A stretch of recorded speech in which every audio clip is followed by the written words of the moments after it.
So I've been thinking about SpongeBob again, which if you know me at all is not exactly a surprise. But there's something specific I keep coming back to, which is this. SpongeBob SquarePants is one of those things that looks deceptively simple from the outside. Cheerful cartoon, funny sponge, lives in a pineapple, works at a fast food restaurant. You can describe the whole premise in about 15 seconds and it sounds completely unremarkable. And then you actually sit with it for a while and you start noticing things, small things, weird things, a level of care and specificity underneath all the nautical nonsense that you really wouldn't expect. And that's sort of what tonight is about, or this morning, depending on when you're listening. We're going to wander through the Spongebob Iceberg, which is just a fancy way of saying we're going to go a bit deeper than the surface level stuff most people know. Not in a dramatic way. There's no big reveal waiting at the bottom. It's more like picking up an object you've walked past 1,000 times and actually having a good look at it. We'll talk about the man who made the show, because his story is genuinely one of the better ones in animation history. We'll get into some of the theories, the ones that are just fun fan speculation, and the ones that are surprisingly close to being confirmed. We'll spend some time with Squidward, because he deserves it. We'll talk about the music and the memes and the Krabby Patty formula and what happened to the show after its creator passed away. There's a lot to get through and absolutely no rush at all. If you're new here, welcome. This is the kind of channel where we do exactly this. Take something you probably already love and just look at it for a while. No stress. Subscribe if you want. There's no obligation. There's also something specifically well suited about SpongeBob for late night listening. The show is cheerful without being aggressive about it. It doesn't demand your full attention. The world of Bikini Bottom is detailed and strange, but it's also safe. Nothing truly bad ever happens there. Not really. The characters are fundamentally okay. SpongeBob is fine. Patrick is fine. Even Squidward, miserable as he often is, wakes up the next morning and goes to work again. There's a persistence and a warmth baked into the premise that makes it easy to be around, and a lot of us have very specific memories attached to it. The particular texture of Saturday mornings, the sound of the theme, the way certain episodes felt like they were made specifically for you, about something you understood, even as a child, without being able to articulate what. That kind of familiarity has a genuinely settling quality. Your brain recognizes it. It knows we're in comfortable territory, which is more or less what you want when you're trying to fall asleep. Right, let's begin at the very beginning, which in this case is a man named Stephen Hillenburg standing in a tide pool in California, trying to figure out how to make children care about marine biology. Stephen Hillenburg was born in 1961 in Lawton, Oklahoma, which is about as far from the ocean as you can get in the continental United States. And yet from fairly early on, the ocean was where his attention kept going. He was fascinated by marine life as a kid, not in a particularly unusual way, not like he was already declaring himself a marine biologist at age 7, just genuinely interested in it, the way some kids are drawn to certain things and never quite shake it. He studied natural resource planning at Humboldt State University in California, with an emphasis on marine resources, and graduated in 1984.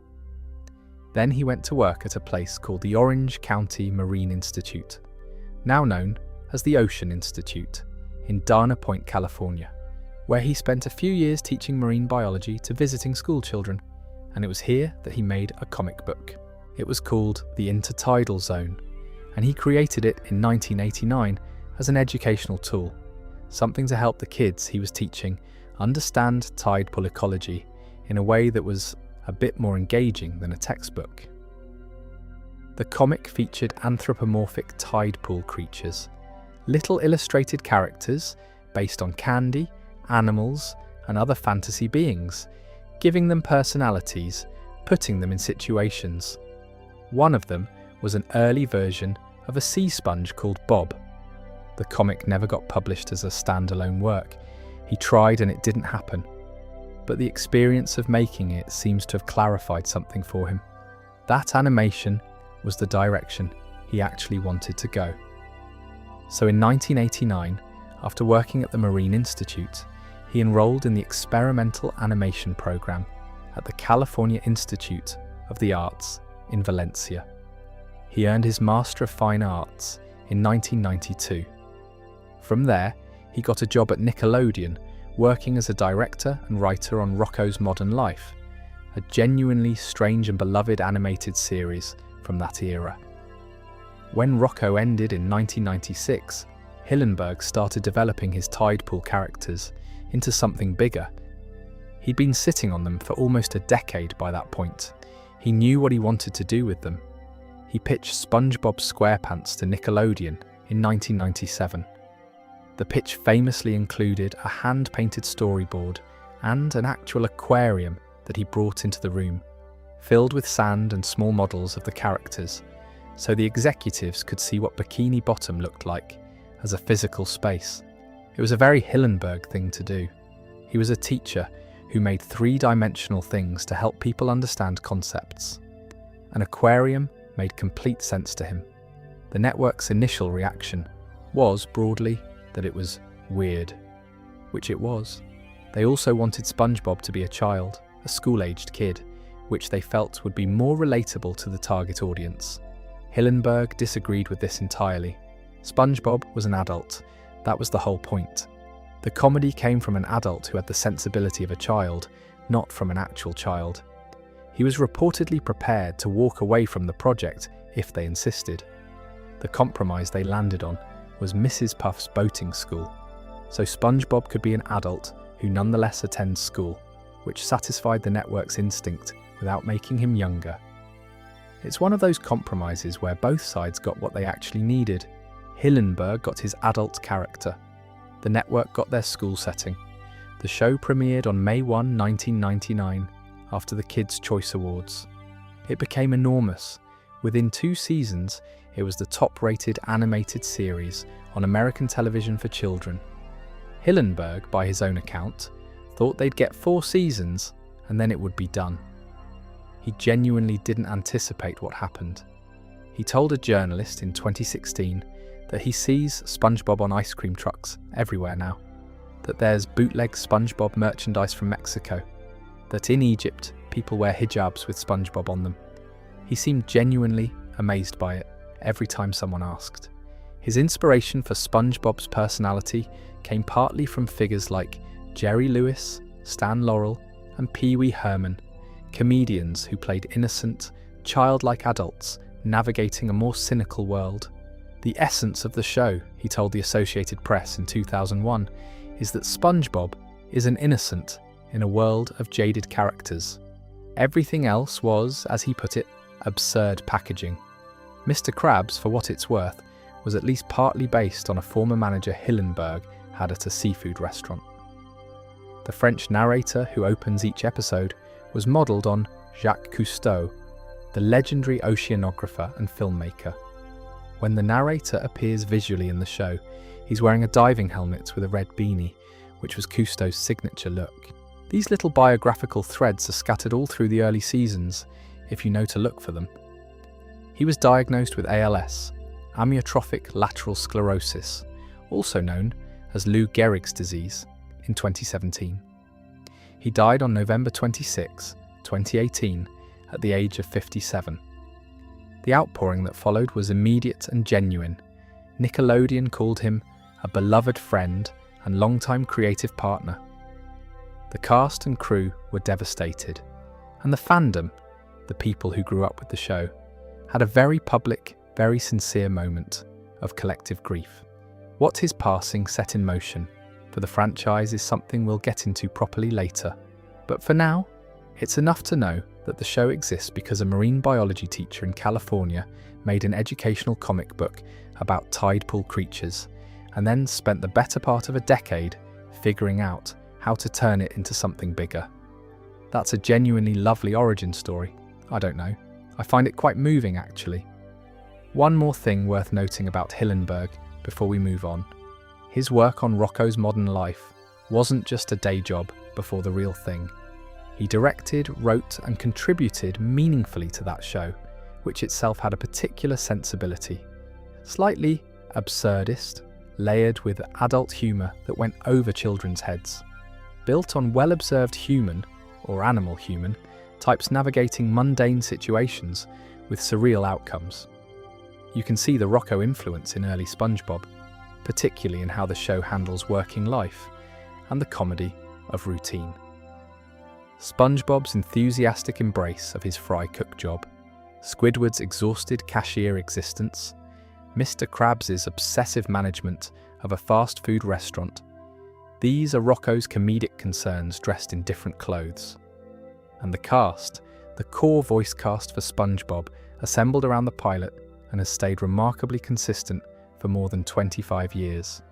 Tom Kenny, Bill Fagerbakker, Roger Bumpass, Clancy Brown, Carolyn Lawrence, Mr. Lawrence, most of them have been doing these voices since 1999. That continuity of performance is part of why the characters feel so settled and inhabited. They've had decades to understand who these people are. Tom Kenny's connection to the character is worth noting specifically. He's talked about SpongeBob as being, in some ways, a more optimistic version of himself, someone with all his enthusiasms and none of his self-doubt. He didn't so much create a character as find one that matched something he already understood. The voice came quickly, apparently, that high, nasal, slightly raspy cheerfulness, and once it arrived, it never needed to change.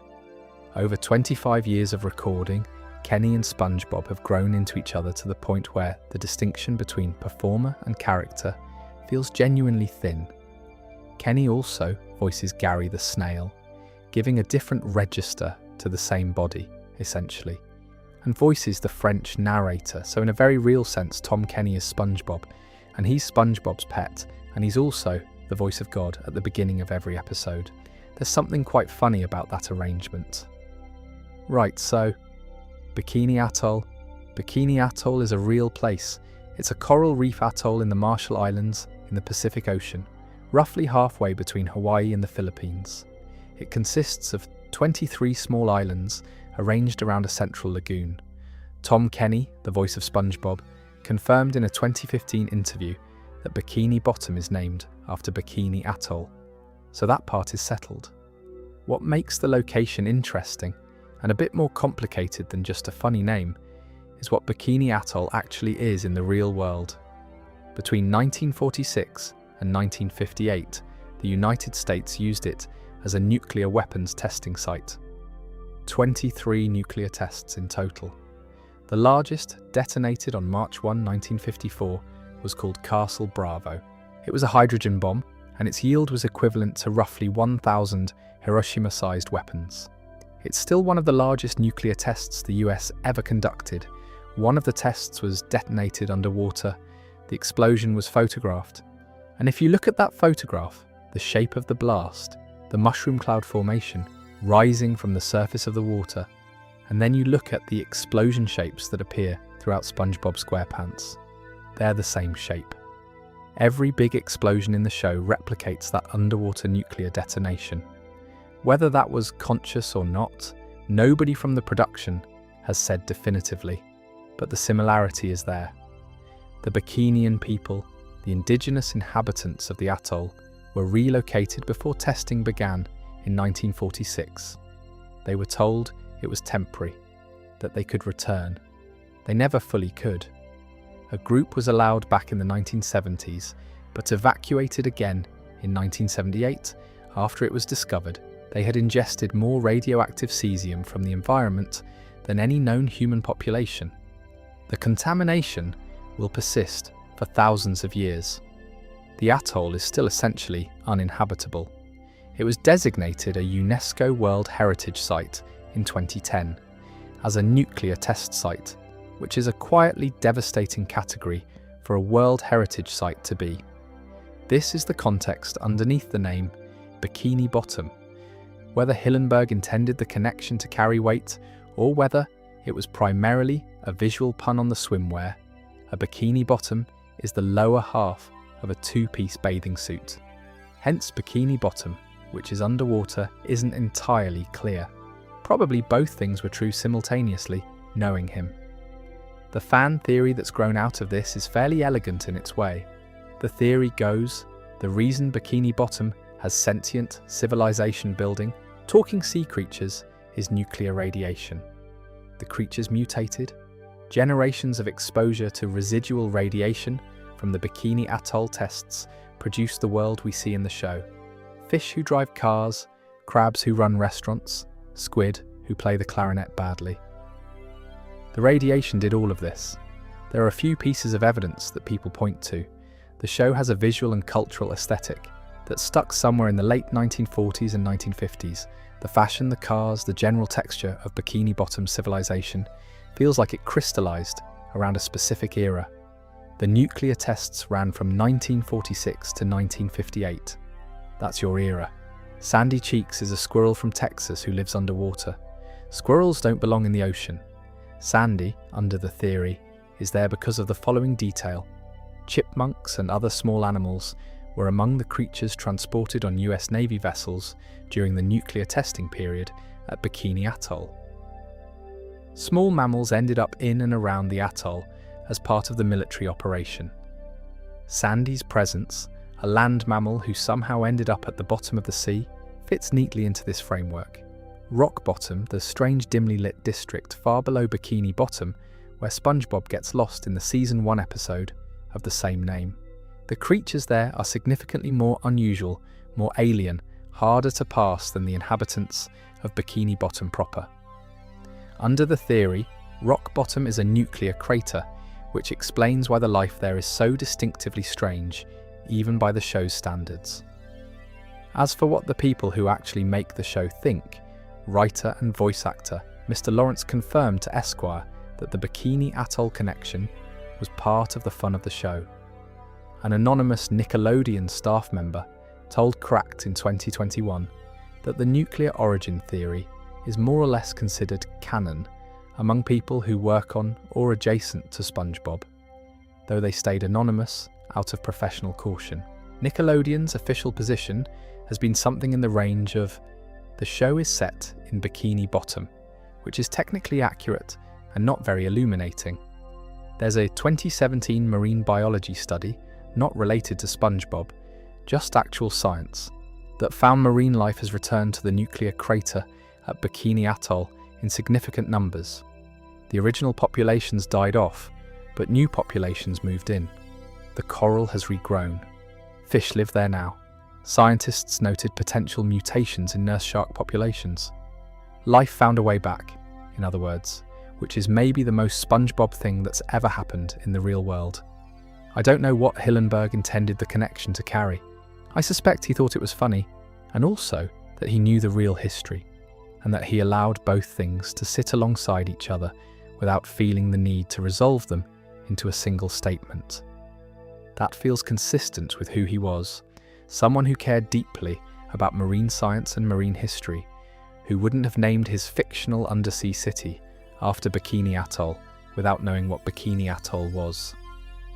There's also a layer here about how the show looks. Bikini Bottom's visual style has a specific warmth and colour palette, bright, saturated, somehow nostalgic. The architecture resembles things built in the mid-20th century. Anchors, portholes, nautical paraphernalia from a specific era of seafaring. The Krusty Krab looks like a lobster trap rendered as a diner. The character designs have a softness and roundness that feels like it belongs to the golden age of American animation. All of this gives the show a temporal quality. It doesn't feel like the present exactly. It feels like an imagined past, which makes a certain amount of sense if the world being depicted crystallized around a specific moment in the 1950s and never fully updated. Whether that was all conscious, whether Hillenburg built those layers in deliberately, or whether some of them emerged from good instincts he couldn't fully articulate, probably doesn't matter very much. The layers are there either way. One more thing about the name itself. Bikini Bottom is also just a pun. A bikini bottom is the lower half of a two-piece swimming costume. The city is Sea Bikini Bottom, is named because it is underwater at the bottom of Bikini Atoll. Right there in the name, and has always been right there. Hillenburg was, among other things, a comedy writer, and the name works on multiple levels simultaneously. The geographic reference to Bikini Atoll, the swimwear pun, and the straightforward directional description of where the city is. Three things at once. That's good naming. One of the things that becomes clearer the more time you spend with SpongeBob is that Hillenburg was paying attention when he designed these characters. Not just in terms of personality, in terms of actual biology. The main cast of Bikini Bottom is built on real marine organisms, and the gap between the show's versions and the real things is often where the funniest and most interesting details live. SpongeBob himself is the most obvious example. Real sea sponges are not square.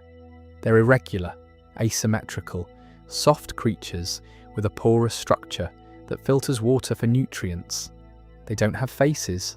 They don't have limbs. They don't cook burgers.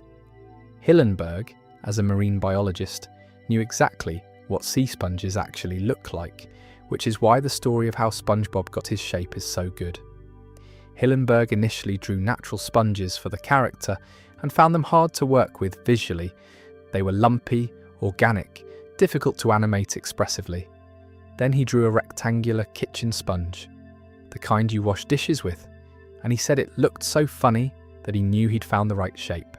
SpongeBob is technically the wrong shape for his own species, and it's completely intentional. His original name was SpongeBoy. The character was called SpongeBoy in early development, including a reference in one of the earliest episodes. The name had to change because SpongeBoy was already trademarked by a mop company, which is genuinely funny, and Nickelodeon couldn't use it. SpongeBob SquarePants was what they landed on instead. The SquarePants is literal. He wears square pants, it's his last name. This is slightly mind-bending if you think about it too long. Patrick Star is a starfish. Real starfish have no brain. Not a small brain, not a rudimentary brain, no centralized brain at all. Their nervous system is entirely distributed through their body, with no central processing point. Patrick's legendary, almost philosophical stupidity is, in this sense, biologically accurate. The show found the comedy in the science and never let go of it. There's an episode where Patrick wins an award for doing nothing the longest. It tracks. There's also a detail from the Season 4 episode Rule of Dumb that tends to surprise people. Patrick and Gary are revealed to be first cousins. G. Bob's pet snail, which means SpongeBob's best friend and his pet are related, which makes SpongeBob's household a slightly more complicated arrangement than it first appears. The show mentions this and then moves on, as the show tends to do with the weirder pieces of its own lore. Squidward, tentacles.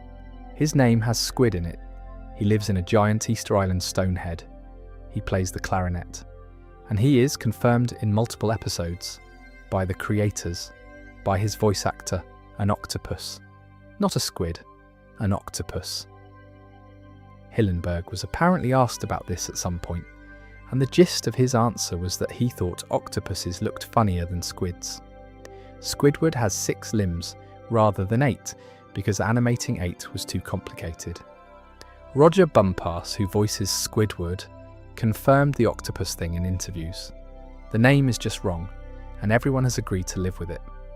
Sandy Cheeks is a squirrel from Texas who conducts scientific research underwater, wearing a pressure suit to go outside her air-filled glass dome called the Tree Dome. She's the show's scientist, its engineer, its martial artist. She builds rockets. She's arguably the most technically capable character in Bikini Bottom by a significant margin, which the show's quietly clear about, even when it doesn't make a big deal of it. Mr. Krabs is a red crustacean who has a sperm whale for a daughter. Pearl is enormous. Pearl goes to high school. Pearl is a teenager who cares about fashion and boys, and doesn't particularly want to work at her dad's fast food restaurant. Mr. Krabs is maybe a quarter of her size. The show offers no explanation for this, has never offered an explanation for this, and Hillenburg explicitly wanted Pearl's mother and backstory to remain permanently unaddressed. It's one of the show's best-running non-jokes, a contradiction so large and so unexplained that after a while, you just stop waiting for the explanation.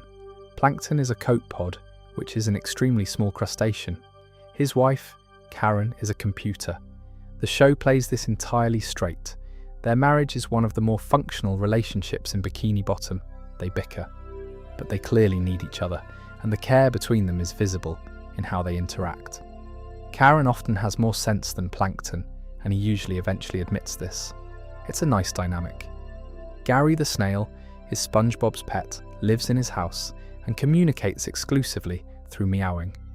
Not snail sounds, cat sounds. He meows.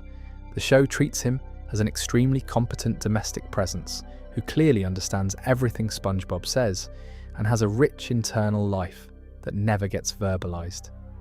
He also ran away from home once because SpongeBob forgot to feed him, which is a very cat thing to do. The French narrator who opens each episode with "Are you ready, children?" is voiced by Tom Kenny, the same person who voices SpongeBob and Gary. He's modelled explicitly on Jacques Cousteau, the French oceanographer and filmmaker who spent his career making underwater life accessible and fascinating to ordinary people through film and television. When the narrator appears visually in the show, he's in a diving helmet wearing a red beanie, which was Cousteau's signature piece of clothing. It's a love letter from one person who cared about the ocean to another. A few other small character details worth collecting here. The Krusty Krab itself is designed after a lobster trap. The architectural shape of the building is meant to echo the traps used to catch crustaceans, which means Mr. Krabs is operating his restaurant inside a structure designed to capture his species. Whether that's ironic commentary or just a good visual joke is again one of those things where the answer is probably both. The Chum Bucket, Plankton's rival restaurant directly across the street, is designed to look like a bucket. The visual contrast is simple and very effective. Old Man Jenkins is worth a mention, purely because he appears across so many episodes in so many different incarnations that he's become a bit of a running joke in himself. He shows up in crowd scenes, minor roles, background moments, with different old men sometimes named Old Man Jenkins, depending on context.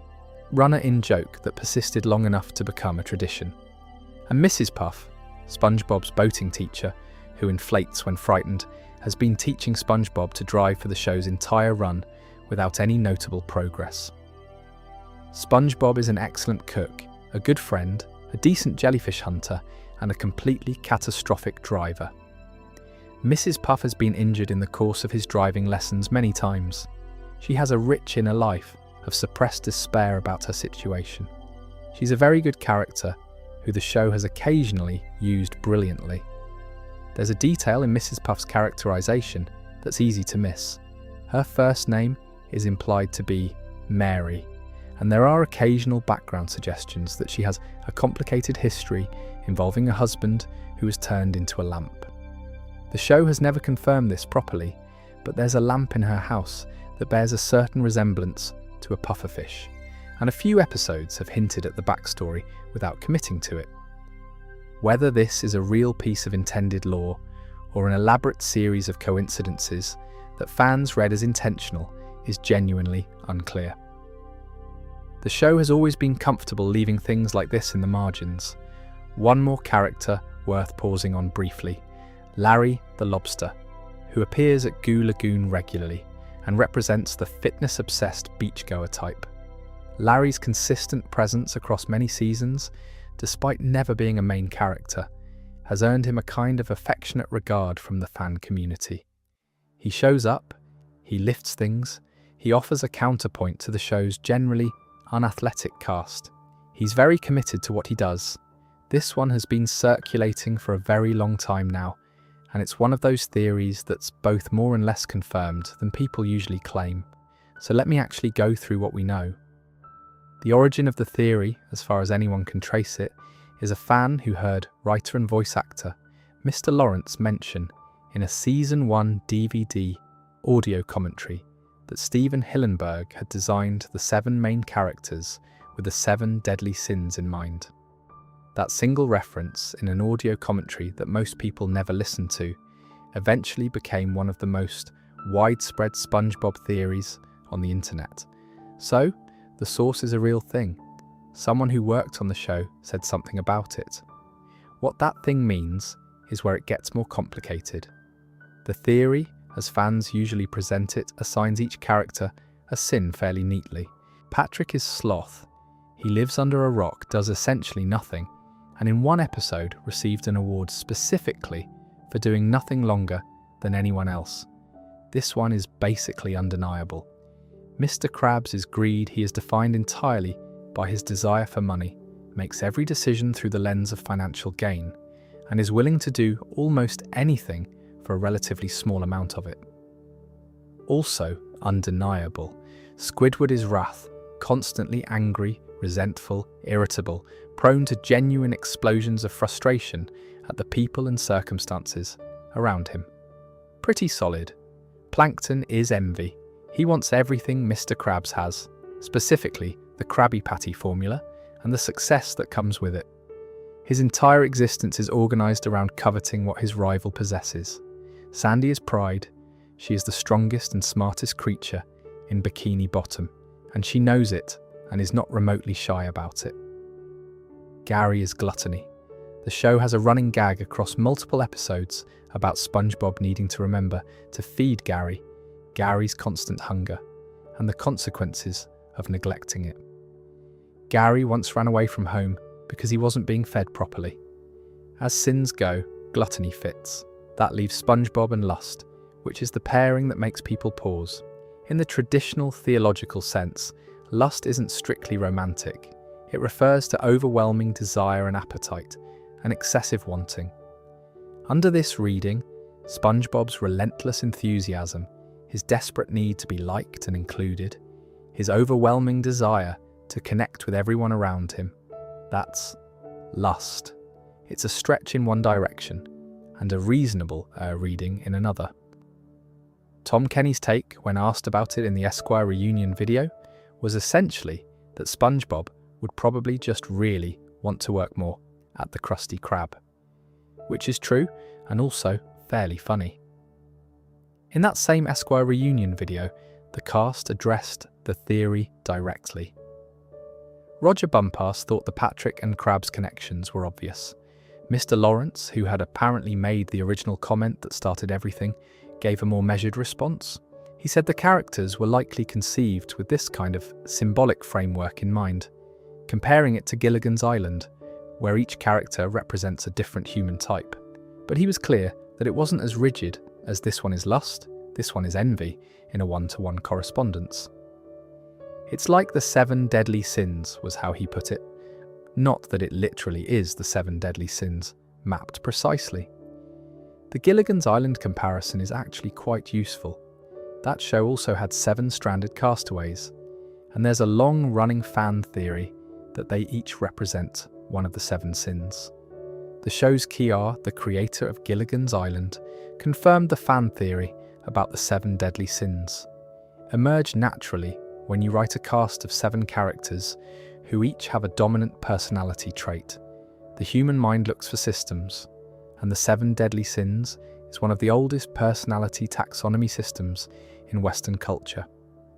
Whether Hillenburg consciously designed it, or whether it emerged from good character design, is genuinely hard to say, and the honest answer is probably somewhere in between.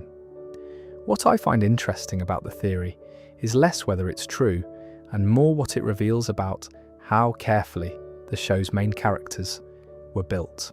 Even if you strip away the sins framework entirely, the core cast of SpongeBob SquarePants functions as a kind of social ecosystem. Each character represents a different human tendency, and the comedy emerges from putting those tendencies in proximity. That level of intentional character design is what gives the show its longevity. These aren't just cartoon characters, they're archetypes who happen to live underwater. There's also something worth saying about why this particular theory resonated so widely. It frames a children's cartoon as secretly serious, as containing a moral and philosophical schema hidden under the bright colours and the jokes. People find that genuinely satisfying. The idea that the show has more going on than it appears, that there's a layer underneath accessible to older viewers, is part of what kept adult viewers watching through their teenage years and beyond.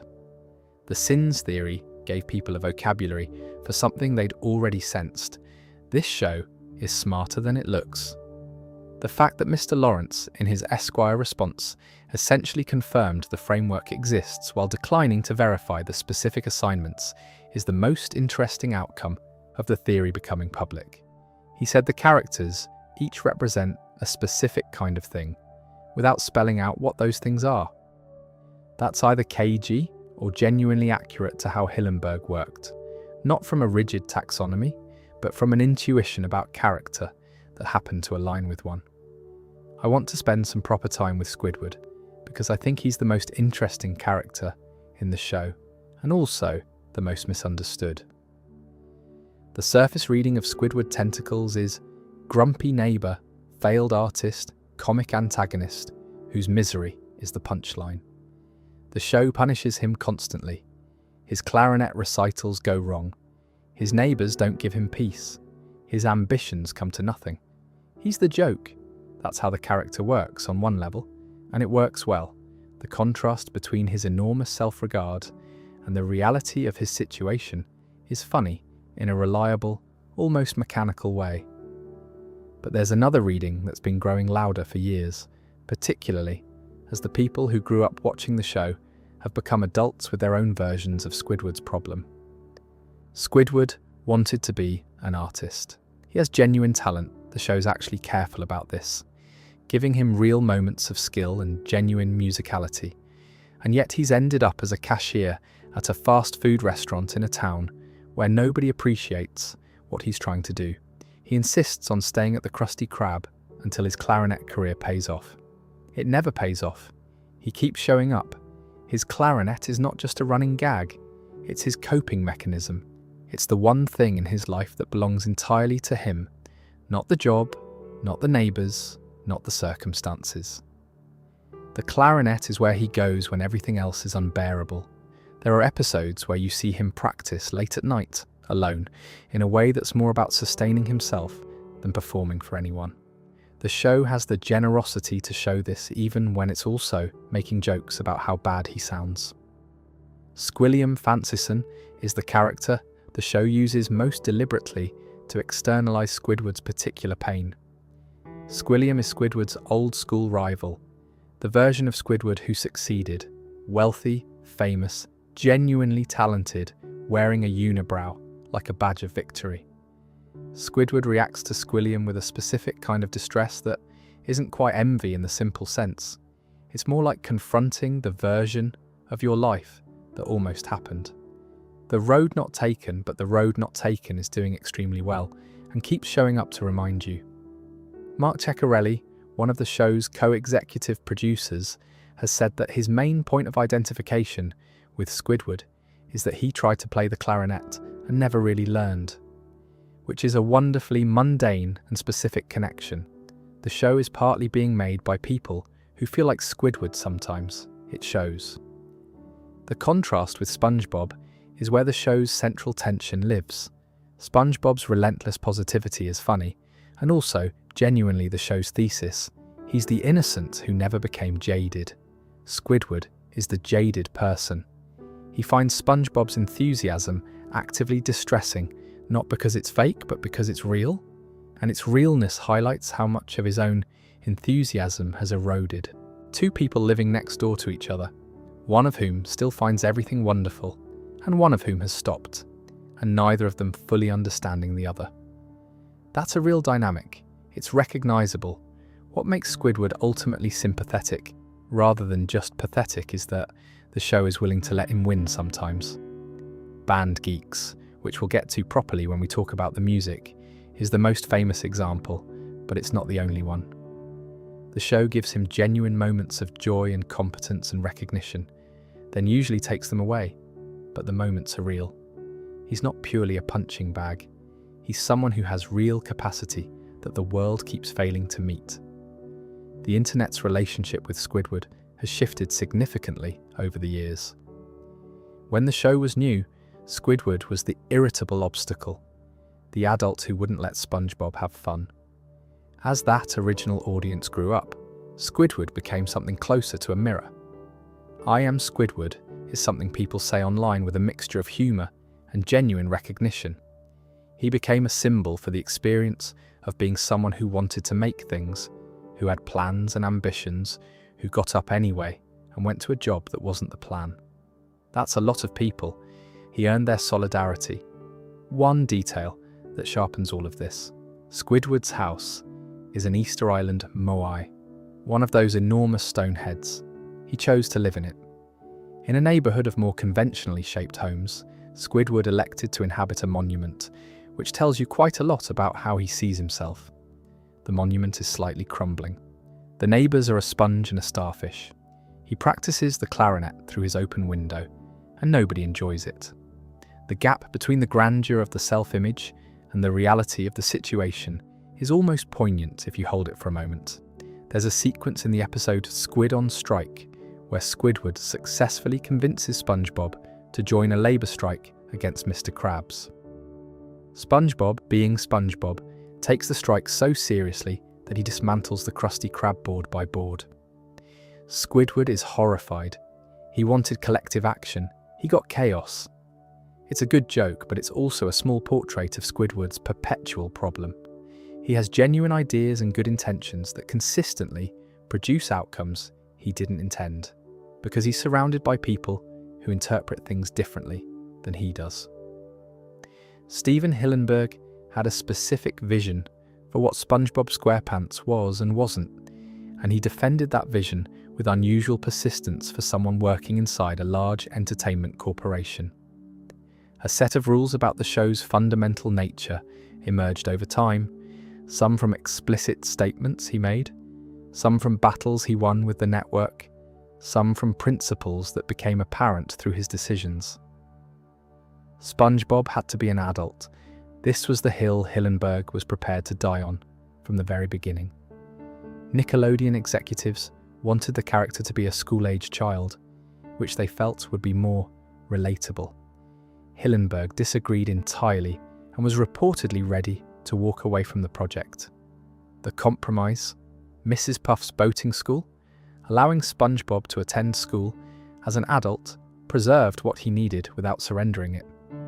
SpongeBob would have no love interest. Hillenburg's reasoning was partly biological. Real sea sponges reproduce asexually, so a sea sponge character seeking a romantic partner would be incorrect in a way that bothered him, and partly tonal. SpongeBob's relationships are all friendships, all enthusiasms, all the desire to connect. Romantic entanglement would change the nature of what he is. The Krabby Patty formula would always remain a secret. Real restaurants don't share their famous recipes, was how Hillenburg framed it. The KFC recipe, the Coca-Cola formula, these real-world closely guarded secrets have a kind of mythic status that he wanted the Krabby Patty to share.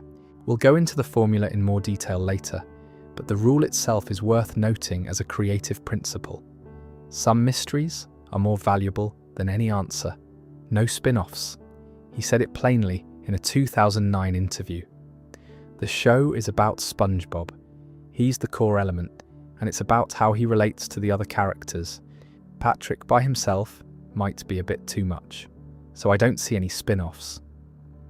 He also made clear throughout his career that he didn't want SpongeBob aged down to a child. The prequel concept, featuring a young SpongeBob at summer camp, was exactly the kind of thing he'd always opposed. All of this held while he was alive. Then he died on November 26, 2018. Within months, the timelines vary slightly in different accounts, but it was very fast Nickelodeon announced Camp Coral, a prequel series featuring a 10-year-old SpongeBob at summer camp. Exactly what he'd explicitly, publicly said he didn't want. Paul Tibbitt, the showrunner Hillenburg had personally chosen as his successor to run SpongeBob from season 4, wrote on Twitter, "This is some greedy, lazy executiving right here. And they all know full well Steve would have hated this. He added, "I do not mean any disrespect to my colleagues who are working on this show. They are good people and talented artists. The distinction between the people making it and the executives who ordered it made felt real and deliberate. The fan response was significant. Petitions, even articles, a collective feeling that the network had timed their move deliberately, that they'd been waiting out the one person who would have stopped them. That's a fairly damning read. The more charitable read is that Nickelodeon had a franchise generating north of $13 billion in merchandise revenue and obligations to shareholders that didn't pause for grief. Both reads are probably partially accurate. Several spin-offs have now been produced. Camp Corral aired. The Patrick Star Show followed. Plankton. The movie came out in 2025. The reception to these has been genuinely mixed. Some fans hate them on principle. Some have found things to appreciate in individual episodes. Some have mostly just moved on and kept watching the original. What I find hardest to resolve about all of this is that Hillenburg was also, in his later years, apparently surprised and moved by how far the show had gone. He expressed genuine wonder at SpongeBob being on ice cream trucks and hijabs and bootleg merchandise from Mexico. He knew it had become something larger than any individual could control. Whether the spin-offs would have felt like a violation of that or a natural continuation of the thing he started is something only he would know. We don't get to know. It's also worth saying that the cast have publicly maintained their commitment to the original show, even while continuing to voice characters in the spin-offs. Tom Kenny in particular has been gracious and careful in how he talks about it. He loves SpongeBob deeply, has said multiple times that voicing the character is one of the great privileges of his career, and has gently declined to publicly condemn what Nickelodeon has done post-Hillenburg, while also being clear about where his own affection lies. The Broadway musical deserves a mention here too, as something Hillenburg was genuinely enthusiastic about. The SpongeBob musical opened on Broadway in 2017, the year of his ALS diagnosis, and received 12 Tony Award nominations. He reportedly embraced the production warmly and was glad to see the show translated into that form. There's something fitting about it. Hillenburg, who admired physical performance and live comedy in the tradition of Chaplin and Laurel and Hardy, watching SpongeBob come alive in a theatre. That particular extension of the franchise had his blessing. Most people who grew up watching SpongeBob have strong emotional associations with specific pieces of music from the show, and most of those people have absolutely no idea where any of that music actually comes from. The show's musical identity is one of the more unusual things about it, and it's worth understanding how it was built. The show's music director, Nicholas Carr, constructed the SpongeBob soundscape primarily from a vast library of pre-existing production music, specifically the APM, Associated Production Music Library, which contains thousands of tracks recorded mostly between the 1960s and 1980s for use in film and television. These weren't songs written for SpongeBob. They were generic background music pieces composed to be adaptable, sitting in a catalogue waiting to be used. Carr found that the SpongeBob score was curated by multiple composers and producers, not found, catalogued, and matched by Nicholas Carr to specific emotional textures over many years. As a score that has an unusually eclectic, rich texture for a children's cartoon, Hawaiian slack key guitar, slapstick comedy brass, dramatic orchestral swells, lounge piano, Polynesian percussion. It sounds like nothing else, and it sounds like nothing else because it was assembled from everything else. No single composer wrote it. It was curated. Some specific tracks have become deeply embedded in shared memory. The piece sometimes called Krusty Krab Pizza, the triumphant, soaring melody that plays during SpongeBob's more heroic moments, is an APM track called Nostalgic Hawaii. You know it instantly. It's in your head right now, probably. There's also Grass Skirt Chase, a frantic Hawaiian piece that plays during chase sequences and moments of mild panic, which your brain has permanently associated with cartoon urgency, even if you've never consciously identified it by name. Now, Band Geeks. Band Geeks is a Season 2 episode from 2001, and it's consistently voted the best individual episode the show has ever produced. The premise? Squidward's pompous old rival Squilliam Fancyson calls to taunt him with the news that his band has been invited to perform at the Bubble Bowl halftime show, a fictional championship game, but the band cancelled. Squidward, not to be outdone, claims he has a band. He doesn't have a band. He recruits the citizens of Bikini Bottom, who are uniformly terrible at music, to form one in about a week. The episode is impeccably structured, funny throughout, and then it ends with the band performing at the Bubble Bowl to an enormous crowd. The song is Sweet Victory, an earnest, full-throated arena rock number by David Glenn Isley. The show plays it completely straight. SpongeBob's band emerges from beneath the field in a formation of smoke and fire, and the crowd loses its mind, and Squidward cries. It's genuinely stirring. It should not work as well as it does. In November 2018, after Hillenberg's death, a fan named Israel Kalunga started a Change.org petition asking the NFL to have Sweet Victory performed at Super Bowl Lee's halftime show as a tribute to his legacy. The petition reached 1.2 million signatures. The stadium tweeted a SpongeBob GIF. SpongeBob was spotted at rehearsals for the halftime show. The internet collectively decided this was going to happen. The actual halftime show was headlined by Maroon 5. 3 minutes in, a brief clip of Squidward appeared on screen. Then SpongeBob never appeared. Scott came out and performed Sicko Mode, and that was that. The show had used SpongeBob as an introduction to a different act entirely. The internet was genuinely cross. Animators confirmed afterwards that they hadn't known what song would play after their clip. The NFL made that call. The animators were apparently operating under the assumption Sweet Victory would play. The redemption came 5 years later. Super Bowl LVA in February 2024 was broadcast on both CBS and Nickelodeon simultaneously. Nickelodeon's version was SpongeBob themed throughout, and as part of their pre-game coverage, Sweet Victory was performed in full, in a new animated sequence, with Squidward playing clarinet alongside the band. People who had waited since 2019 for exactly this finally got it. It was a good moment, and it says something about the show's hold on people that 1.2 million of them cared enough to sign a petition about a song from a cartoon they watched as children. The broader music library of the show has become something of a research rabbit hole for fans over the years. People have spent significant time tracking down the original APM recordings, finding the tracks that Nicholas Carr used, listening to them stripped of their SpongeBob context, experiencing the strange sensation of hearing familiar music in an unfamiliar setting. The Krusty Krab theme, in its original form, is a piece of pleasant Hawaiian background music. The Krusty Krab gives it meaning. That's how much the visual context does. Carr's work on the show represents something fairly unusual in animation music production.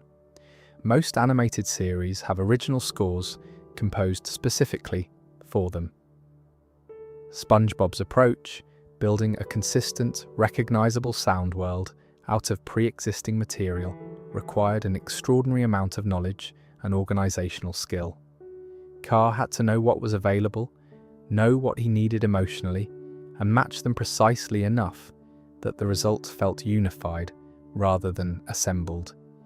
The fact that it feels unified, that SpongeBob has a distinctive musical identity, despite that identity being constructed from 100 different sources, is genuinely impressive. The ending credits of each episode play against a specific piece of Hawaiian steel guitar music that's become as embedded in memory as anything else from the show. It plays and something in you relaxes and knows the episode is over. The Pavlovian quality of it is complete by now. SpongeBob SquarePants premiered in 1999. The first kids to watch it as their primary after-school cartoon are in their early to mid-30s now. This generation helped shape early internet culture on Tumblr, Reddit, and Twitter. And SpongeBob was their shared reference point in a way that's difficult to fully explain to someone who didn't experience it. The show has a quality that makes it particularly suited to becoming a shared cultural vocabulary. Its animation style is highly expressive, and characters are frequently frozen mid-expression in images that are emotionally legible, even completely out of context. SpongeBob's face is extremely malleable. The situations he gets into tend to be universally relatable in their emotional core: embarrassment, desire, rejection, delusion, even when the specifics are completely absurd. And because everyone of a certain age watched the same episodes, quoting the show carries a social layer that quoting most other things doesn't. It's not just a reference, it's a reference to a shared memory. The memes that emerged from the show are genuinely numerous, and some of them have had remarkable longevity. The mocking SpongeBob meme originates from Season 9, episode Little Yellow Book, where SpongeBob clucks at Plaid. The image spread everywhere and became one of the internet's primary tools for expressing contempt. Imagination, SpongeBob spreading his hands and making a rainbow while the word appears between them, is from Idiot Box in Season 3, the episode where SpongeBob and Patrick buy a television set just to play in the box. It became a reliable way to express abstract concepts or things that don't quite exist. I don't need it, I need it, comes from Roller Cowards. Surprised Patrick from the Fry Cook games. The blurry Mr. Krabs, a low-quality screenshot used to express confusion from a sequence that got turned into a reaction meme years after the episode aired. The Doodlebob image. Is mayonnaise an instrument? SpongeBob pointing at something? All of these live in the internet's collective memory as primary emotional vocabulary. What's interesting about this is that these aren't just funny images. They carry episodic context. If you know that the mocking SpongeBob image comes from a scene where he's imitating a chicken because he saw a plaid shirt, the meme is funnier and richer than if you just know it as a face someone makes. The show rewards the people who know it, which creates a community defined partly by that shared knowledge. The millennial SpongeBob conversation surfaced explicitly around 2019-2020, when various cultural observers noted that millennials seem to process their entire emotional landscape through SpongeBob references, which is a fair observation. Grief, love, work frustration, political anger, joy, there's a SpongeBob image for all of it. The show inadvertently became the emotional operating system for a generation, and I think that reflects two things: how well crafted the show actually is, and how formative the experience of watching it was for people at a specific developmental stage. Squidward's role in internet culture has evolved in a way worth noting. He started as the butt of jokes, the grumpy obstacle to fun. He became gradually a point of genuine identification. The Squidward memes are different in register from the SpongeBob ones. They're sadder, more self-aware, more about recognizing something uncomfortable in yourself. When people post a sad Squidward image in response to a question about their career, there's something real in that. It's the show's character work landing exactly where it was always going to land, with the audience that was always going to grow up to be Squidward. The show's arrival on streaming services introduced it to a new generation of very young children, which has had the pleasing effect of keeping the meme vocabulary alive and actively refreshed. Kids who are 8 years old right now know SpongeBob partly because their parents and older siblings reference it constantly. Bikini Bottom contains anchors, portholes, and nautical paraphernalia with a general nautical theme. There's something interesting about the geography of which episodes produced which memes. The most memeable SpongeBob content is heavily weighted towards seasons 1 through 3, the Hillenburg era, with a few notable exceptions from later seasons. This isn't purely a quality judgment, it's also about timing. The people who built early meme culture were the children who watched those specific episodes, so those episodes became the vocabulary. If the same people had grown up watching season 6 and 7 at their most formative, we'd probably have a completely different set of references embedded in the culture. It's partly an accident of which generation of children happened to become the internet's generation. The "Eit immer head out" meme, SpongeBob sitting in a chair in the middle of getting up, is worth singling out because of how linguistically interesting it is. It spread as a way to describe the feeling of wanting to leave a situation immediately and decisively. The image communicates something quite specific about the relationship between social obligation and personal desire. It became one of the more versatile memes in the library, applicable to an extraordinary range of situations. The episode it's from, The Smoking Peanut, has nothing to do with any of that. The context is irrelevant. The posture said everything it needed to say on its own. There's also the tired SpongeBob image, SpongeBob looking utterly exhausted, eyes half closed, leaning slightly, which became the dominant image for expressing low-energy relatability.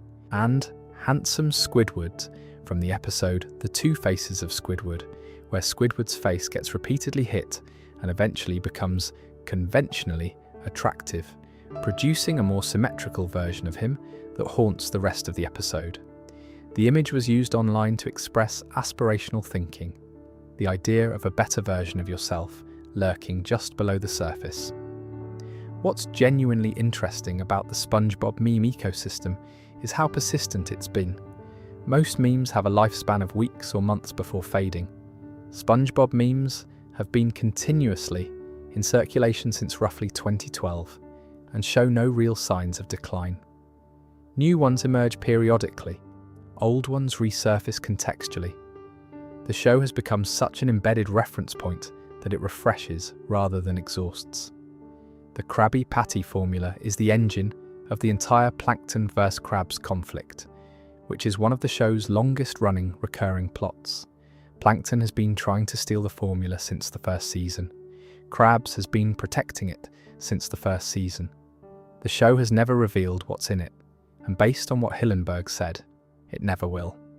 The formula exists and it works. That much is clear. Krabby Patties are so good that people travel across Bikini Bottom for them, return obsessively, and react to them with the kind of rapturous enthusiasm usually reserved for life-altering experiences. In the episode Krabbyland, the mere promise of Krabby Patties attracts a crowd of children who've never even eaten one. The reputation precedes the burger. Plankton can't replicate the formula, despite being, by the show's own evidence, a genius-level scientist and engineer who has built robots, weapons, mind control devices, and various other impressive technologies. Whatever's in the formula sits outside his ability to reverse engineer it, which implies it's not purely a technical achievement. There's something about it that doesn't reduce to chemistry. Stephen Hillenburg's stated position was simple. Real restaurants don't share their famous recipes. The KFC recipe is kept in a vault. The Coca-Cola formula has been a closely guarded secret for over a century. He wanted the Krabby Patty to have that quality, a thing that exists and matters, and whose existence is sufficient without ever needing explanation. The mystery is the point. Tom Kenny was asked about the formula in a 2024 interview at a Krabby Patty promotional event and said that SpongeBob knows it but would never tell Tom Kenny. We're as close as two people can possibly be, but he still would not divulge the Krabby Patty formula to me. Carolyn Lawrence, who voices Sandy, offered her genuine theory. Love. SpongeBob puts real care and genuine enthusiasm into every patty he makes, and that's the secret ingredient. I know it sounds dorky, she said, but I really think it's love, which is a Sandy Cheeks answer if I've ever heard one. Mr. Lawrence, Plankton's voice actor and also a writer on the show, said he planned to analyse the real-world Krabby Patty burger that appeared at a Wendy's promotion for the Super Bowl in 2022 to finally work out the formula. That Wendy's promotion, incidentally, technically violated Hillenburg's rule about the formula remaining secret by releasing a recipe. The internet noticed. The feeling was roughly, well, that's unfortunate. The cannibalism question is one that the show simply does not engage with, but which is hard to stop thinking about once it's been raised. The customers at the Krusty Krab are fish. The burger is a burger. What is in the burger? Tom Kenny, when asked, said he was fairly certain it wasn't fish-based, because that would be cannibalism. That's as far as anyone from the production has gone. The most elaborate fan theory about the formula involves Pearl. The setup requires some marine biology.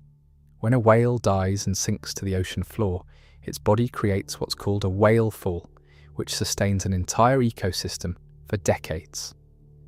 The theory suggests Mr. Krabs found Pearl's deceased mother's carcass on the ocean floor, built the Krusty Krab on that site, and developed the Krabby Patty formula using ingredients from the whale fall.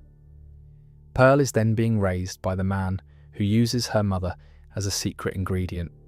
The theory is coherent and genuinely disturbing. It was specifically denied by animator Vincent Waller, who said Pearl was adopted, which creates its own set of questions, but at least diffuses the darker one. There's a piece of genuine show lore that reframes the formula slightly. The Season 5 episode, Friend or Foe, reveals that Mr. Krabs and Plankton were childhood friends who created the Krabby Patty formula together. Their friendship ended over a dispute about the formula. The entire rivalry between the Krusty Krab and the Chum Bucket, which runs across the whole show, is the echo of a childhood friendship turned bitter. That's quite a melancholy foundation for what plays as commercial rivalry, and I keep coming back to Carolyn Lawrence's answer. For a show built around a character whose defining quality is genuine enthusiasm for his work, the idea that the secret ingredient is the love he puts into it is thematically right in a way that facts and science wouldn't be. SpongeBob makes Krabby Patties the way Hillenburg made the show, with a specific kind of care that can't be reverse engineered because it's not a formula, it's a disposition. Plankton could never steal that. There are periodic episodes that get very close to revealing the formula and then deliberately don't. The Algae's Always Greener features Plankton swapping lives with Mr. Krabs and finally having access to the formula, but being Plankton, he immediately causes chaos and has to swap back without ever actually benefiting from it. Plankton's army ends with Plankton reading the formula only for the audience to not hear it. FUN has a brief moment of apparent peace between Plankton and SpongeBob that, naturally, turns out to be a ruse. The shows win the episode Plankton's Army. Plankton reads the formula and the audience hears it.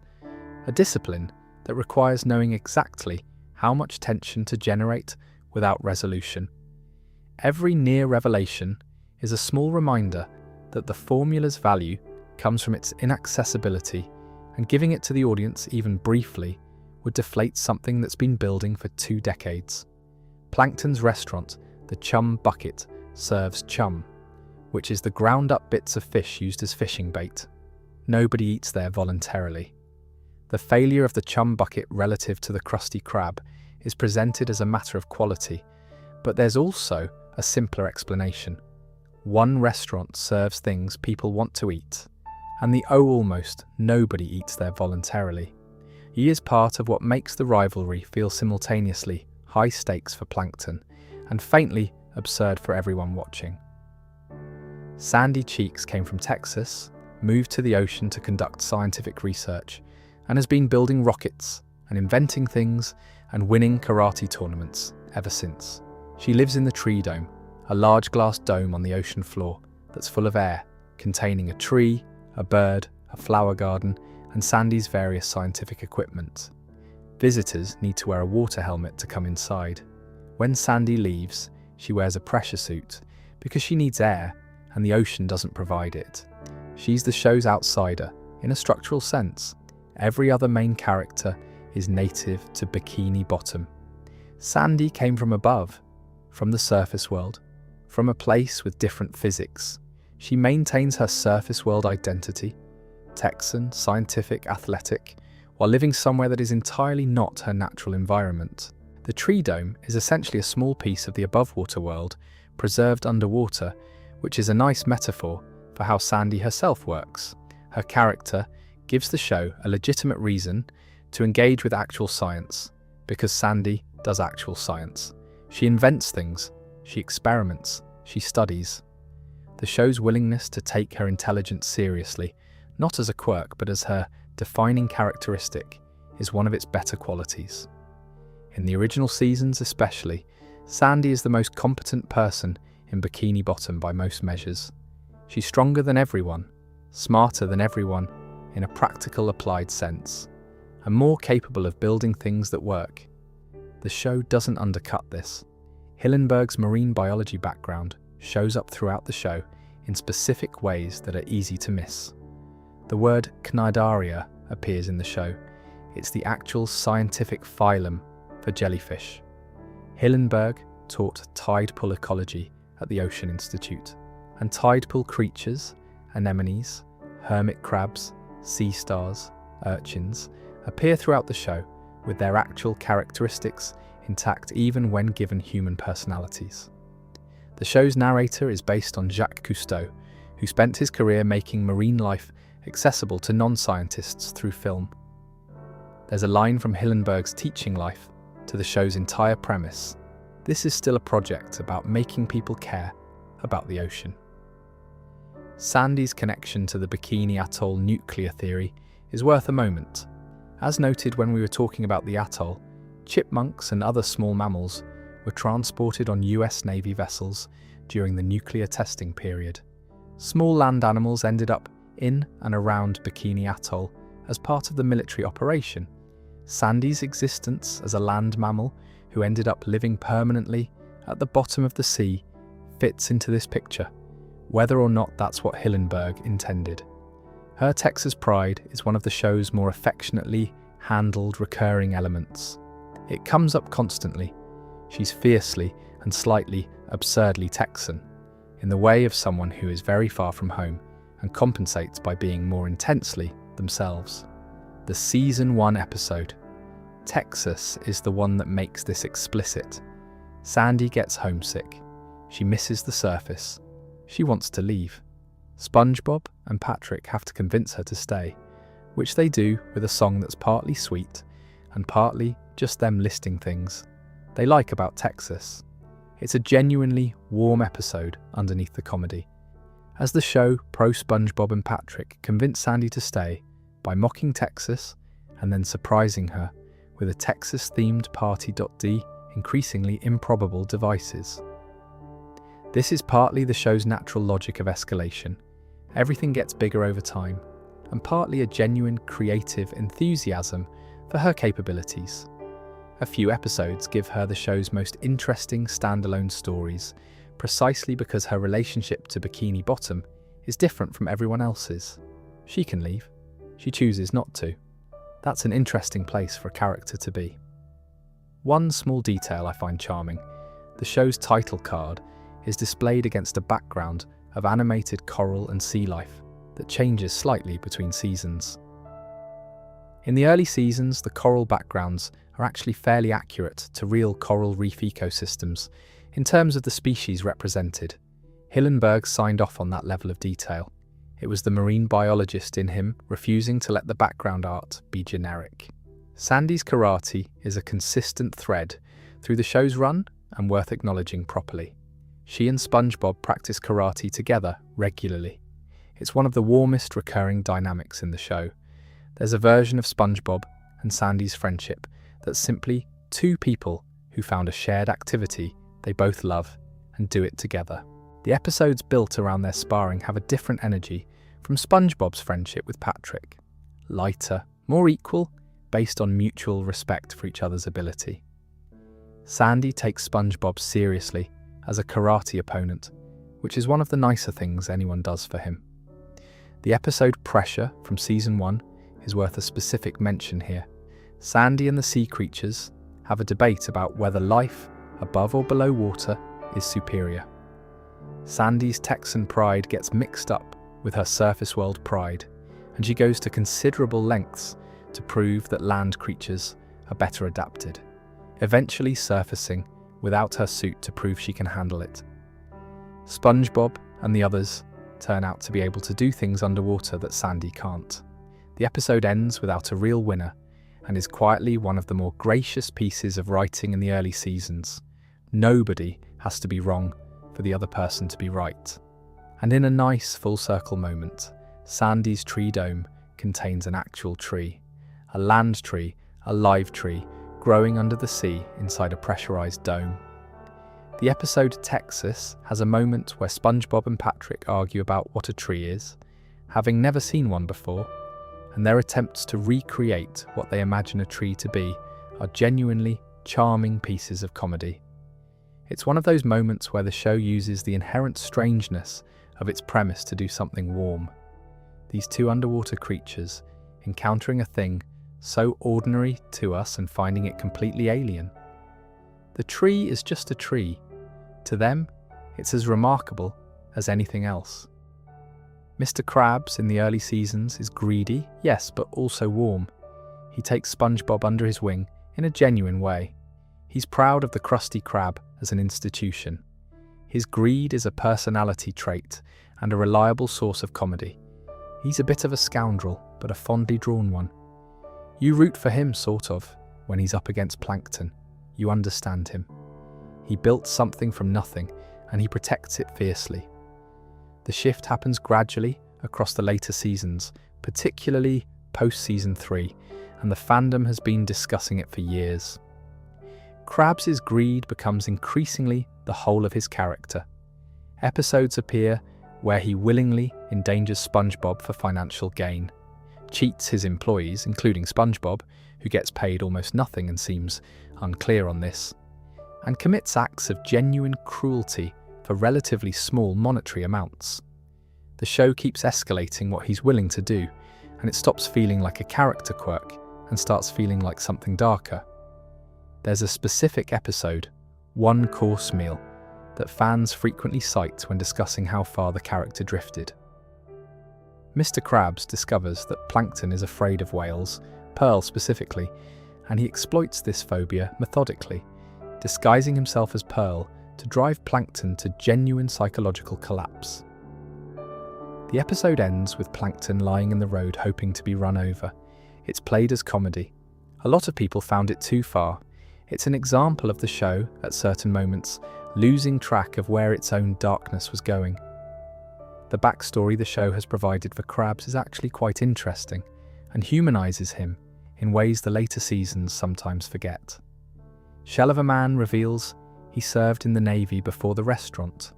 There's a whole implied life in the military, with actual comradeships and genuine loyalty among his old crew. Friend or Foe, as mentioned, reveals his childhood friendship with Plankton and how the formula dispute ended it. These pieces of history suggest someone shaped by real experiences who built the Krusty Krab out of actual determination. The restaurant was originally a retirement home called the Rusty Krab that Krabs converted. He did this himself. He made something out of nothing. Clancy Brown voices him, which is relevant because Brown is known in the broader entertainment landscape for playing intense, often physically imposing characters. The Kurgan in Highlander, the Warden in The Shawshank Redemption, various military and villain roles across decades of film and television. His vocal performance as Krabs contains layers that the character can access when the show calls for it. In the early seasons, there's real warmth in how Brown plays the paternal moments with SpongeBob. In later seasons, when the character requires genuine menace, Brown can deliver that too. It's a richer performance than the character probably gets credit for. Pearl is a sperm whale. Mr. Krabs is a crustacean, approximately a quarter of her size. The show offers no explanation. Hillenburg said Pearl's mother was a sperm whale and wanted the backstory to remain permanently ambiguous. The whaleful theory about the formula involving Pearl's mother was specifically denied by Vincent Waller, who said Pearl was adopted. We don't know where she came from, we don't know who her biological parents are, and the show has committed to never telling us. There's something almost admirable about that level of narrative discipline. His relationship with money is played so absolutely that it occasionally transcends character trait and becomes something more like a philosophical position. Krabs doesn't just want money, he experiences money as a form of physical pleasure, and its absence as a form of physical pain. Episodes lean into this very explicitly.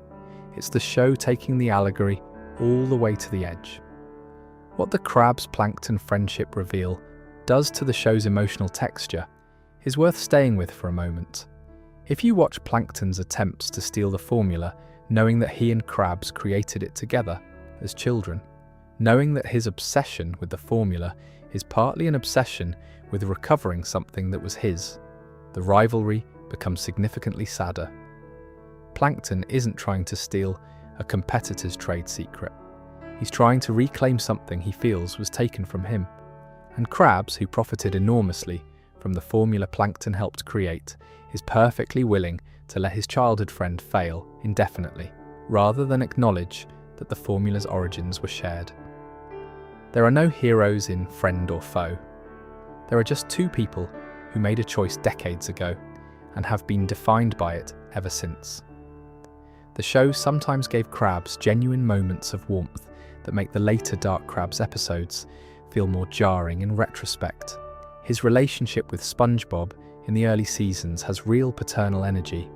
He's proud of SpongeBob's cooking, protective of him in certain contexts, genuinely delighted when the Krusty Krab does well, because of SpongeBob's skill. That Krab still exists in the early episodes if you go back. He's in there underneath the escalating greed. He's just harder to find.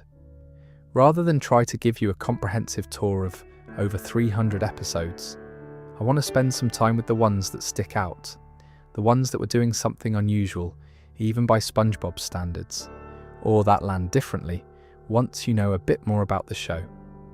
Rock-a-Bye Bivalve is a Season 3 episode in which SpongeBob and Patrick find an abandoned baby scallop and decide to raise it as a family.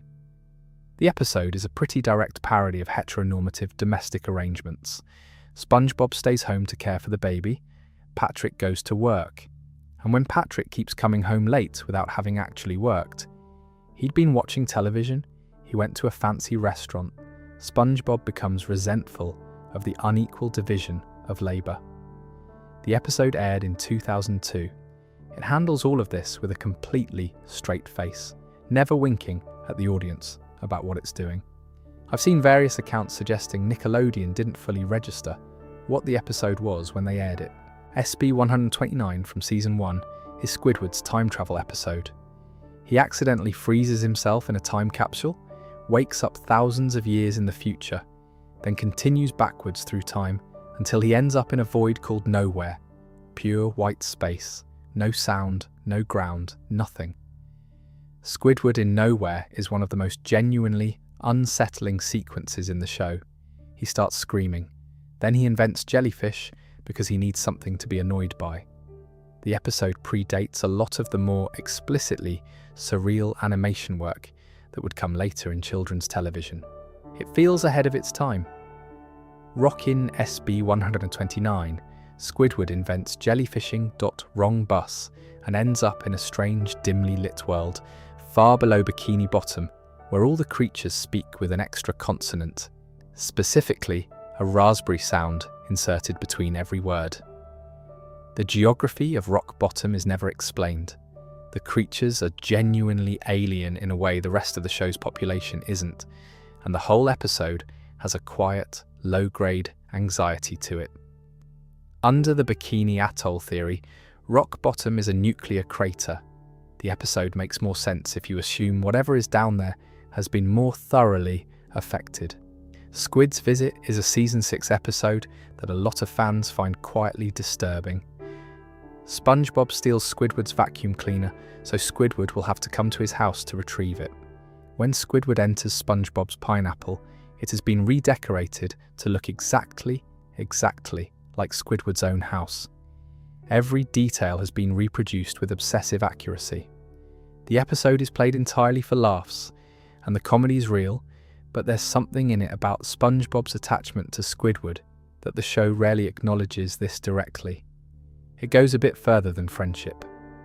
idiot box from season 3 is the one where SpongeBob and Patrick buy a brand new television set, then give the TV away and keep only the box. Squidward watches them through his window, baffled, and keeps hearing elaborate sounds of adventure, engines, explosions, jungle wildlife coming from the box. Every time he looks in the box himself, it's just cardboard. The episode is a piece of genuine comedy philosophy about imagination and how it works, and it does what the best SpongeBob episodes do. Takes a simple premise and executes it with almost no wasted material. The camping episode from season 3 introduced the sea bear, which deserves its own mention. A sea bear, the episode explains, is attracted to very specific and arbitrary behaviours. Eating cubed cheese, not sliced, not circular, cubed, wearing a sombrero in a non-fiesta context, playing the clarinet badly, waving your flashlight around, drawing a circle in the dirt instead of a rectangle. Each of these is delivered with complete deadpan sincerity. Nobody questions the logic. Squidward questions the logic and gets immediately mauled. The sea bear lore has become one of the internet's favourite pieces of SpongeBob world building because it's simultaneously ridiculous and, in the camping episode, Squidward questions the logic of the sea bear's attraction. Band geeks, already covered in the music section, but worth acknowledging here as a piece of episode construction. It does everything in 11 minutes. It establishes Squidward's desperation, builds the chaos of the incompetent band rehearsals, raises and lowers stakes multiple times, and then lands the ending with genuine sincerity. It earns every note of sweet victory. The fact that it's routinely voted the best individual episode is not a surprise to anyone who's watched it recently. It holds. A few more worth mentioning briefly. The Fry Cook Games is a parody of the Olympics set in a Bikini Bottom version of the athletic games, with SpongeBob and Patrick competing against each other after being put on opposing teams. The episode has an extended sequence where SpongeBob and Patrick wrestle, and it gradually becomes clear they can't stay angry with each other. Their friendship reasserts itself in the middle of the competition. It's warm in a simple, unsentimental way that the show does particularly well in the Hillenburg seasons. Karate Island, from season 4, sends SpongeBob to a mysterious island where he's told he's been named Master of Karate, only for it to be a timeshare scam. Sandy rescues him. The episode is a fairly direct parody of martial arts films and does the genre affectionately, and Sandy's rescue of SpongeBob is one of her better moments. She doesn't make a speech about it. She just goes and gets him. Chocolate with Nuts from season 3 is the one where SpongeBob and Patrick try to become entrepreneurs by selling chocolate bars door to door. It goes completely wrong in escalating ways, including a man who chases them screaming chocolate with increasing intensity for a significant portion of the episode. The episode eventually ends with SpongeBob and Patrick taking 2 elderly women to a fancy restaurant using all their chocolate money. It's a good episode about friendship being more satisfying than success. There's also Jellyfish Fields as a recurring location worth acknowledging. The meadow outside Bikini Bottom, where SpongeBob goes jellyfishing, which functions as the show's version of a pastoral setting. Peaceful, open, warm. Some of the show's quietest and most genuinely pleasant moments happen there, including the opening of Jellyfish Hunter and various scenes in the early seasons that just have SpongeBob being content in the outdoors. The show understood that contrast between the busy social world of Bikini Bottom and this open, uncrowded space where SpongeBob goes because he loves it, and used it economically. There's a quality debate about SpongeBob SquarePants that has been going on in fan communities for 20 years and isn't going to be resolved here. But it's worth engaging with, honestly, because it's a real thing that happened to a real show. After season 3, Hillenburg stepped back from day-to-day production to work on the SpongeBob SquarePants movie, 2004, which he intended as the series finale, the proper ending. The movie performed very well commercially. Nickelodeon wanted more. Hillenburg felt the story was told and stepped away from active show running. Paul Tibbitt took over as the primary showrunner from season 4 onward. The fan consensus that emerged over subsequent years was fairly clear. Seasons 1 through 3 were the show's creative peak. Season 4 onward saw a shift until Paul Tibbitt took over as the primary showrunner from season 4 through season 9. Mr. Krabs. Certain episodes that pushed further than the original sensibility had allowed. The word Flanderization gets used, the process by which a character's defining trait becomes their only trait, pushed past the point of comedy into something less dimensional. What specifically changed is worth thinking about. Hillenburg had a very particular philosophy. SpongeBob is innocent. The comedy comes from innocence encountering the world, and meanness or transgression undercuts the show's core. Post-season 3, the show experimented more freely with transgression. Characters did genuinely cruel things for laughs. Some of these worked, some of them, like one course meal, didn't. Hillenburg returned to a more active capacity on the show for season 9 in 2012, and many fans note that season 9 feels closer to the original run's tone. There's a warmth back in it, a return to the early sensibility. The show Hillenburg returned to a more active capacity on the show during season 9, and many fans note that season 9 feels closer to the original run's tone. Strong episodes in every season, including the later ones. The "it got bad after season 3" narrative is partly accurate and partly retrospective. When something was formative for you, its subsequent changes feel like betrayals, even when those changes produce good work. Some late-era SpongeBob episodes are genuinely among the better things the show has done. As of 2025, the show is in its 16th season. More than 300 episodes have aired. The cast have grown older, but largely remained consistent.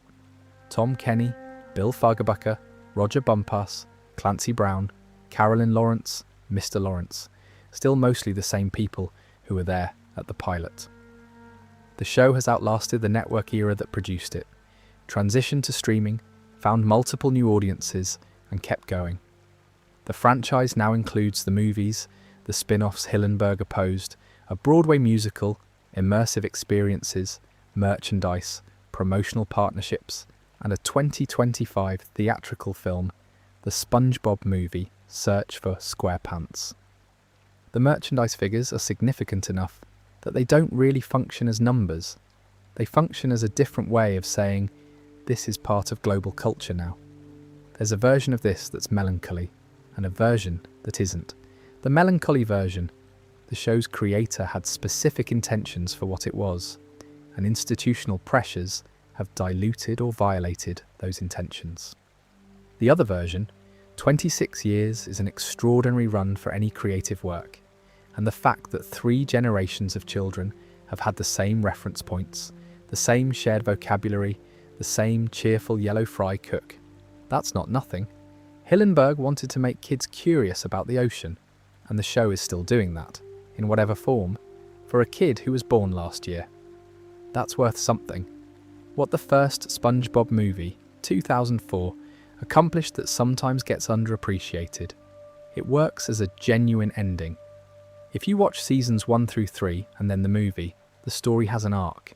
SpongeBob gets the manager position he's been working toward, goes on a real adventure, grows up in a small but meaningful way. The film was Hillenburg's intended conclusion, and it functions as one. Everything after that is bonus material, some of it very good, some of it less so, but all of it existing alongside something that was already complete. This is the section where I put everything that didn't fit elsewhere. The small things, the weird things, the details I find genuinely delightful, that don't quite belong in any of the bigger discussions. The show's time period is permanently unresolved, and the show is absolutely not going to resolve it. Bikini Bottom has a cultural and aesthetic texture that feels like the late 1940s and 1950s, the cars, the fashion, the general visual register. But the characters also have smartphones at various points in later seasons. There are references to things that couldn't exist in the 1950s. The show simply doesn't care about this contradiction, and is right not to. Bikini Bottom exists in its own time, which is roughly whenever the episode was made, plus some undefined retro aesthetic that feels right. There's a moment in the 2020 episode SpongeBob in Random Land that became famous after people noticed it. SpongeBob and Squidward open a door during a sequence where they're going through various strange doors in a strange place. Behind one of the doors is a brief appearance of Red Mist Squidward, the image from the internet creepypasta Squidward's Suicide, a dark piece of fan horror fiction that has circulated since the early 2010s. The image was in the original broadcast. It was quietly removed from the streaming version of the episode after fans identified it. Whether it was a deliberate reference or something slipped in by a crew member is not known officially. The show's opening theme has a specific credit history that I like. The "Are You Ready, Kids" that opens every episode is the French narrator Tom Kenny, also voicing SpongeBob, also voicing Gary. He's there at the start of every episode as a different character asking if you're ready.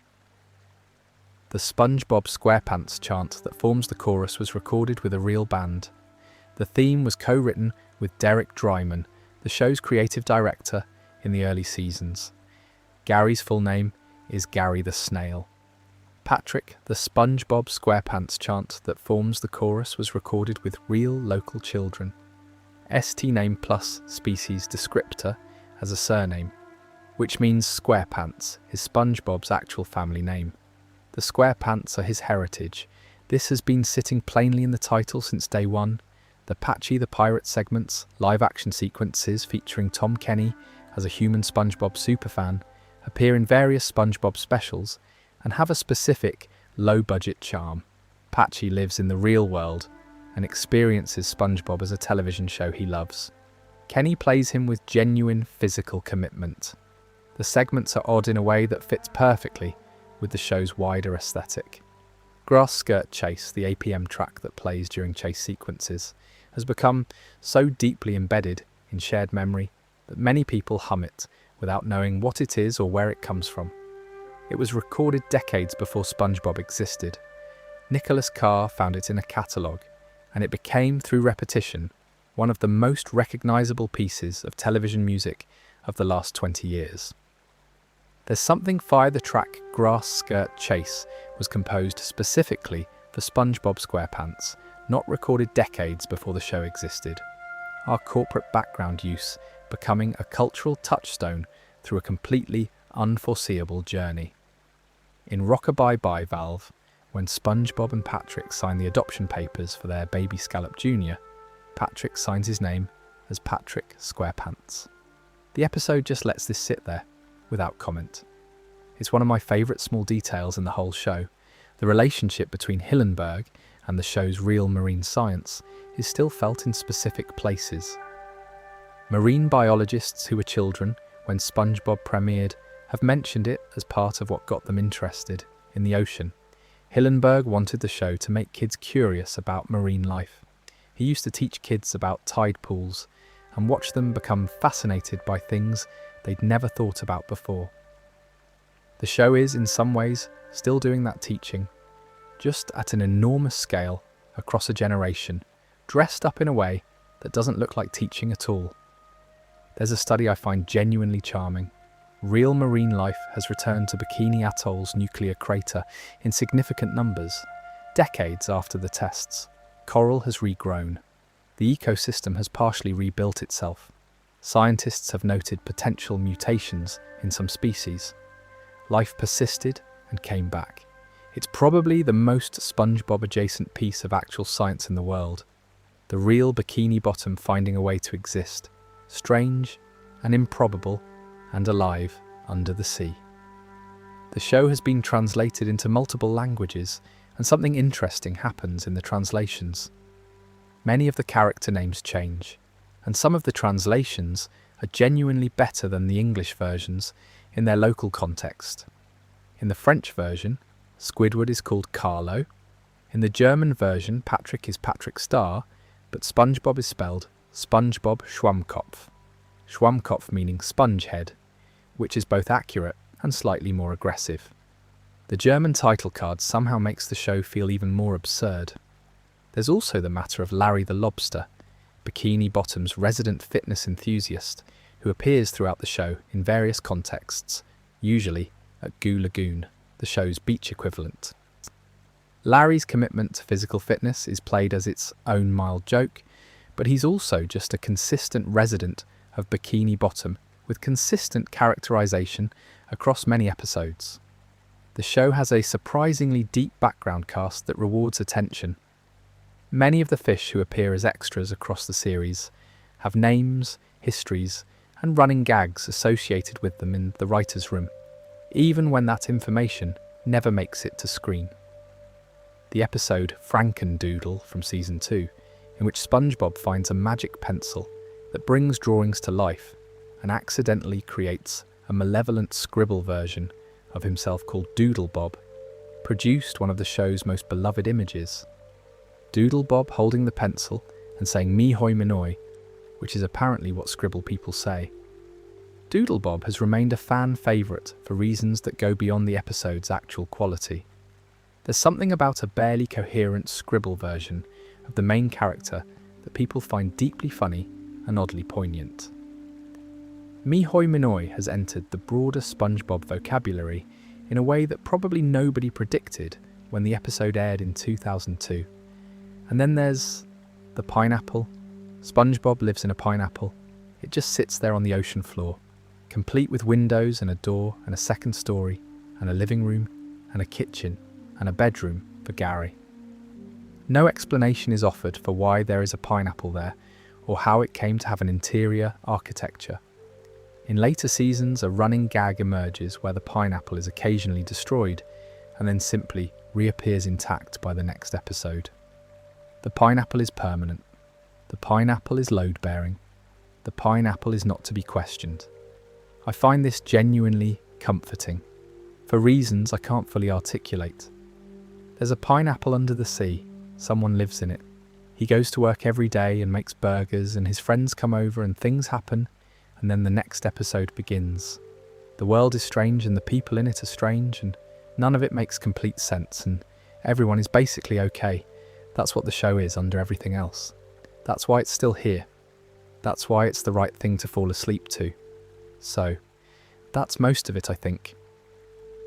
We started with a marine biology teacher in California who made a comic book to help kids understand tide pools, and ended up here. 26 years of television, 300 episodes, billions in merchandise, a generation of memes, a near miss at the Super Bowl, one very determined octopus with a clarinet, and a cheerful yellow sponge who lives in a pineapple and takes his job very seriously. The thing about SpongeBob that keeps bringing me back to it, keeps making it worth an evening like this, is that it rewards attention in a way that most things at its scale don't. The more you know about how it was made, and who made it and what they were thinking, the more interesting the individual episodes become. That's rare. Most large franchises flatten out the more you look at them. This one gets richer.